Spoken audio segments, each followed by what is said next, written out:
είναι αυτό? Ένα σπουργίτη.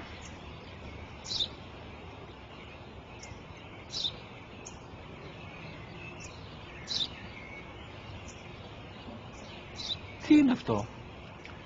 Μόλις τώρα στο πατέρα, σπουργίτη είναι.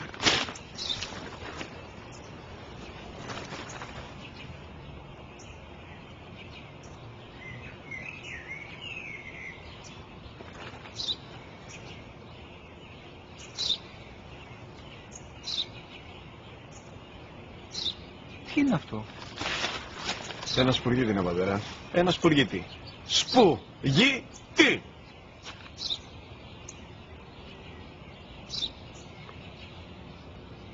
Τι είναι αυτό? Γιατί το κάνεις αυτό το πράγμα, μπορείς να μου πεις? Τόσες φορές σου είπα, είναι ένα σπουργίτη! Δεν το καταλαβαίνεις!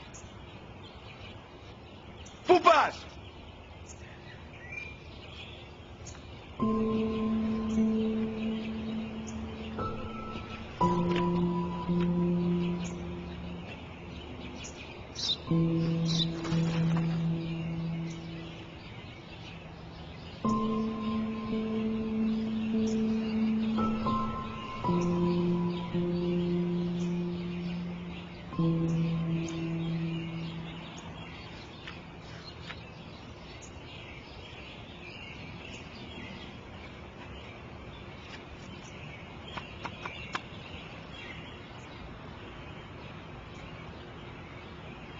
Δυνατά.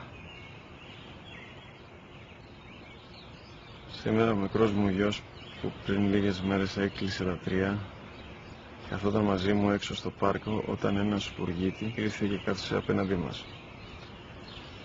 Ο γιος μου με ρώτησε 21 φορές τι ήταν αυτό και το απάντησε και τις 21 φορές ότι ήταν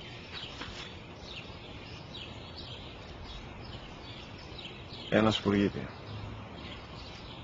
Τον αγκάλιασα τρυφερά και τις 21 φορές που μου έκανε την ίδια ερώτηση ξανά και ξανά, χωρίς να εκνευριστώ, νιώθοντας στοργή για το αθώο μου αγοράκι.